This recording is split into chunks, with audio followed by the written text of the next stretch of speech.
The following has been recorded at Cairn University. Any reproduction of this recording without the express permission of the university is prohibited. Well, let me first ask you all, how many of you all have seen the film Amazing Grace here in the room? So about half of you? Wonderful. Well, let me enter into this discussion about what does it mean to be in the world and not of it, using the story of Wilberforce as a window into one person's and a community's efforts to be a transformative agent in society, and let that be a transition into some contemporary ways that we can do the same. My firm is named after William Wilberforce in a sense. He was part of a community based outside of London in a suburb, if you would, called Clapham. They were all evangelicals, people committed to their faith. They were bankers, poets, tradesmen, politicians, but they shared visions together for how England could be more reflective of God's kingdom in terms of justice, the suffering, the gospel more broadly. And together they worked on a number of issues, including the one that you're most familiar with from the film, which is the slavery issue and the slave trade in particular. So this is a quick clip from the movie. Wilberforce, by the way, struggled initially after his conversion with whether or not to be a faithful, obedient follower of Christ, whether or not he should leave politics and instead go into the ministry. And this is a scene between he and Pitt as they interact around this one question. Let me just go ahead and click here. Surely the principles of Christianity lead to action as well as meditation. Oh, excellent point. Allow me to meditate on it before I decide on any action. Just think about this, Wilbur. The slave trade has 300 MPs in its pocket. It would be just you against them. But you could do it. You would do it. Wilberforce, by the way, just a little backstory. I was very active in this film in particular. I got to know the person who was starting a new film company what became called Walden Media, and came across a script and became an advisor to that film all the way through to its final conclusion. Wilberforce, for a lot of us in politics, was a unique, in essence, model or patron saint in terms of the winsomeness with which he engaged politically and with people he disagreed with, but the firm conviction in which he still stayed in that arena and never gave up. As you know, he pursued this issue of the slave trade for his entire career, almost literally to the point of his deathbed, when the slave trade was finally ended throughout the British Empire. So what you all saw here was a little snapshot in that larger story of his own conviction and endurance on the slave trade. But Wilberforce was active not just on the slave trade that you saw in the film, but a broad concern for the overall moral condition of England at the time. This is an entry from his diary dated 1787, where he writes, "God has placed before me two great objects, the suppression of the slave trade and the reformation of manners." Now, the reformation of manners is not how you set your table and how you greet people when you first meet them, but it was really a reference to the moral condition of England as a whole. England at the time had become deeply morally corrupt. The elite had become visibly corrupt with their licentiousness, and the poor, oppressed to some degree by the economic system, but also reflecting that moral laxity in the upper classes became as well morally lax. This is the book, by the way, that I first came across Wilberforce in 1984 called God's Politician, which I recommend to all of you, by Garth Lean. But in it, they describe the condition of England at the time. In the mines, women carried coal up steep ladders in creels weighing as much as 170 pounds, taking much of the weight on a strap around their foreheads, which permanently deformed them. In one typical business, 173 children under 7 were at work. In mills, such children were employed 14, 13, 15, or even 16 hours a day. Such frightful contrast between the excess of luxury and splendor and the scenes of starvation brutality were never thought to be possible. So England had this coarseness, this corruptness, and in that overall condition, of course, slavery was able to be excused because people were treated generally as almost commodities in the culture. And this moral decay went from the treatment of others into sexual morality as well. This is an image from the time, a woman of all trades, it's a prostitute. And according to the same book, at this period of time, when a playhouse would be built to show plays, around it were, quote, hotbeds of vice were built as well. No sooner than it was a playhouse opened in any part of the kingdom, than at once it became surrounded by a halo of brothels. So England was becoming more and more morally corrupt. Again, this is an image of a lord, or at least a fairly wealthy nobleman, and a drunken and a dog peeing on his leg. And as you see here, the image of kind of public drunkenness from the upper classes all the way through to the lower classes became almost acceptable and common in England at the time. Women, again a quote, women even killed their children to be able to sell their clothes for gin money. Townsfolk regularly complained of being kept awake by the screams of victims of assault and rape. The 18th century may have been no more vice-ridden than many others, but no other age has ever paraded its weaknesses quite so openly or excessively than England. So that's the cultural context in which Wilberforce and the Clapham Group set out to reform the morals or the manners of a nation. Part of this community was a woman named Hannah More. There's a biography in the works right now that will come out later this year by Thomas Nelson on Hannah More. She's a very unknown figure in kind of evangelical history, but she was probably the most dominant female intellect in England at the time. She was a playwright, a socialite. She was a social activist. She shared in all of these great objects, as Wilberforce called them, including the slave trade. But she particularly was a partner with Wilberforce on this effort to reform the manners of society. Now, let me just show one more clip. This is another clip from the film. You'll see a snapshot of Hannah More in this clip here real quick. They put irons to the fire and do this to let you know that you no longer belong to God, but to a man. Mr. Wilberforce, we understand you're having problems choosing whether to do the work of God or the work of a political activist. We humbly suggest that you can do both.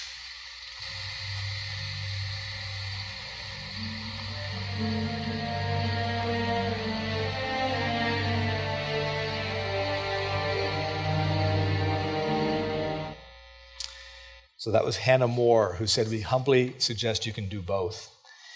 She, again, was a socialite, a elite leader intellectually in the kind of nobility class of England at the time. And because these were her colleagues, these elites, and remember, England at the time was similar to France, but you know what happened in France, the French Revolution, where the nobility literally lost their heads.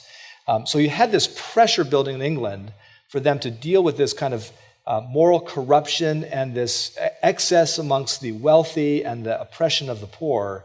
So there were a lot of conditions that were ripe for the Clapham Group to take initiative to try to clean up the morality of England. Hannah More and Wilberforce were aware of an earlier project called the Reformation of Manners as well, where the king issued a proclamation, this is almost 100 years earlier, to promote virtue in society. Now, England was considered a Christian nation. It claimed itself as such. Of course, the whole idea of the king was really an agent of the King of Heaven. So there's a sense in which they had a higher authority that they were accountable to, and all the nobility also had a higher authority that they were technically accountable to. So in England at the time, they could call people to be what they claimed to be, which was a Christian nation. So they utilized the king in his own position, if you would, to reissue this proclamation to promote virtue in society.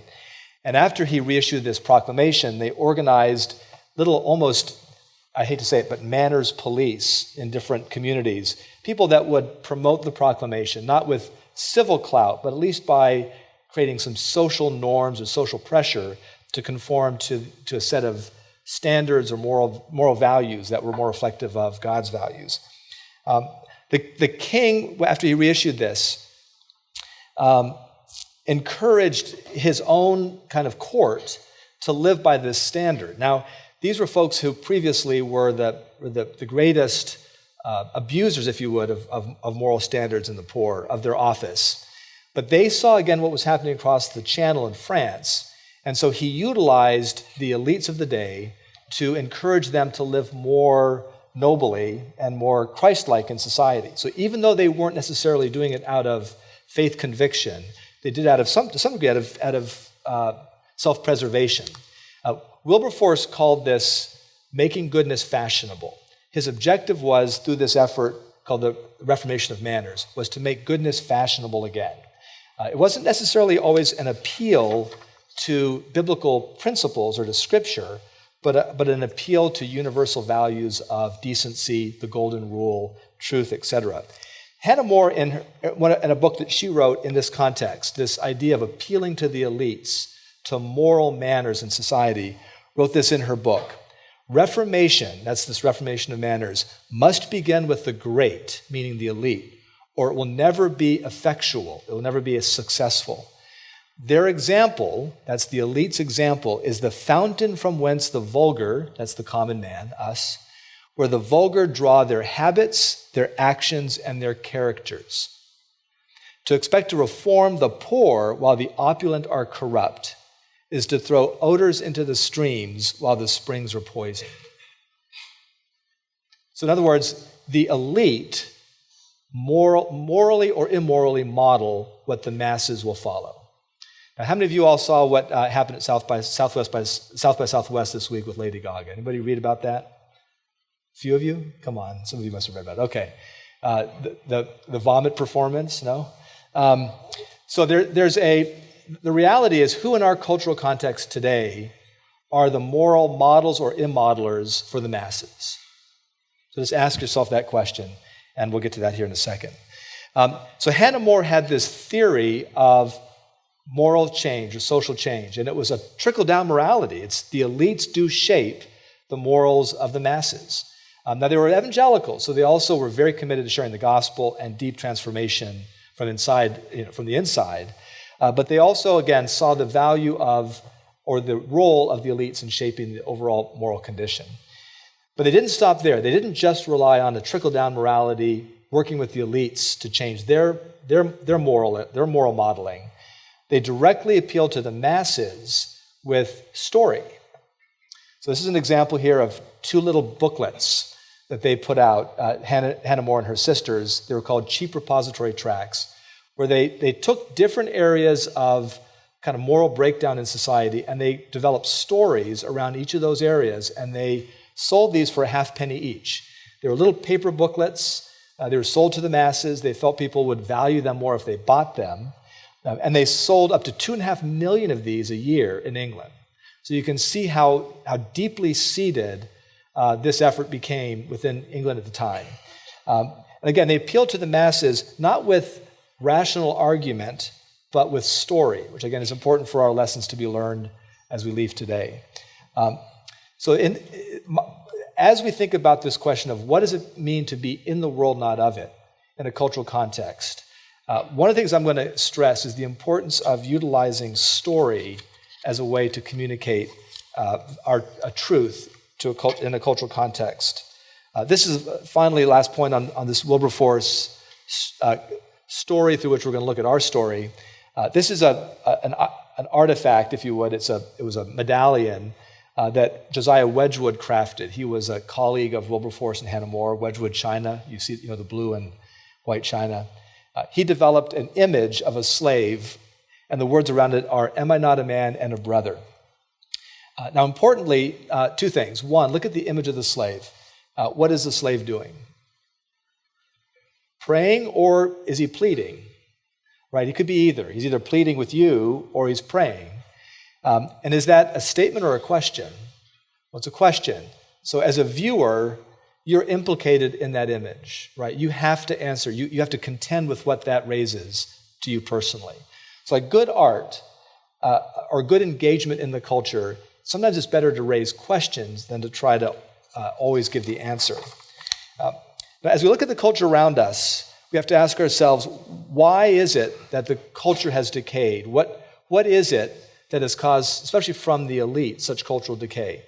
And I would argue to some extent it's reflective of our own decisions as the church, as evangelicals largely, to withdraw from the culture itself. John Stott, in commenting on Jesus' teaching of salt and light, made a comment that if I were to leave a piece of meat here and come back in a week, what would happen to that meat? It would rot, right? That's just the natural state of meat is decay. What's the role of salt? To preserve it. It's meant to be rubbed in to preserve that, to draw out the good flavor. Now, it's not often seen when it's rubbed in, but it's meant to bring out the good. So when the salt is in a salt shaker and the meat is without the salt, how can you blame the meat for doing what it will do, which is to rot? What do you have to blame? You blame the salt for being in the salt shaker, not being in the meat. So as we look at the decay in the culture, who do we blame? The culture for doing what it will naturally do without the salt? Or do we have to look at our own decisions to tactically remove ourselves from the culture itself? So I think 4 lessons I want to share with you as we kind of bring this to a close. The first one is, as we are in the world, not of it, especially in this current contemporary cultural context of postmodern, post-enlightenment, in the sense that reason and argument aren't always persuasive, post-Christian culture, where we can't appeal to biblical truth necessarily to be persuasive, we do have to look at story as a way to communicate truth. Or at least, if you can't create your own stories, you need to look at where stories exist, that you can use them to illustrate to your friends and your colleagues. I'm pro-life. That was what got me involved with politics to begin with back in the 1980s. You all know Senator Santorum's work in that area. And as much, and I think importantly, as issues like partial birth abortion was in informing or educating the public, if you look at the trend lines that have shaped the culture at large, I think it has been largely due to, in a sense, a story, which is sonograms, that has shaped people's understanding of human life. And I'd say things like Juno, this scene, are in some ways more persuasive or effective at communicating to your friends than always kind of rational argument on the life issue. So let's just show you this quick clip from the film Juno as an example of where you can use story to communicate truth to your friends and family. Now, do you know how much that made in domestic box office? About $140 million. So it is possible to communicate truth in a way that the culture itself is willing to accept and hear, as long as I think, as again, in the world, not of it, as long as we're wise as serpents, harmless as doves in some ways, producing content that will communicate the truth but be done so winsomely in the culture. So if you aren't in a position to create it, do look for those places in your lives where you can use story to communicate truth to your friends and family. Second lesson from, I think, the Wilberforce story I told you earlier is that there are people that we can work with in the culture that you may not think otherwise you could. Wilberforce was, in essence, famous for what I call co-belligerency. He would work with people that he differed with on lots of issues, but work with them on some cause that he cared deeply about, including the slave trade. So in the film, if you remember, there were bitter opponents that he had that he did work together with on the slave trade. I'm going to read you a quick quote here, and I want you to guess who it's by. 3 out of 4 African-American families are headed by a single mom. That's 75%. I will put my left hand on 10 Bibles and my right hand to God and say that's the main correlation to the highest dropout rate and the highest prison rate. And it manifests itself ultimately with these young people killing each other with the insane pathological genocide that's happening, whether it's in D.C., New Orleans, Brooklyn, Chicago. It comes back to this fact. I'm not trying to demonize these single moms. They're doing the best they can, working 2 or 3 jobs to keep it together. But these young boys and these young women with no father in their lives, how can that not affect the relationship with black men? It's a domino effect. So who do you think said that statement? Well, it wasn't Jim Dobson, as you could guess. It was Spike Lee. Now, you might be surprised at that. And I'd say when I raise this to people, a lot of Christians would say, well, why would I work with Spike Lee? Well, why wouldn't we work with Spike Lee, right? on an issue that we care deeply with, we need to get over this concern that somehow if we're not working just with Christians, we shouldn't be working on issues. So Wilberforce understood that. So as you are thinking about how do we live in the world, not of it, you have to be well-rooted and strong in what you know and believe. But I do think it's important that we look, especially in a growingly less Christianized society, we have to look at how we can work with people that we don't agree with at times to pursue God's work, kingdom on earth, in essence.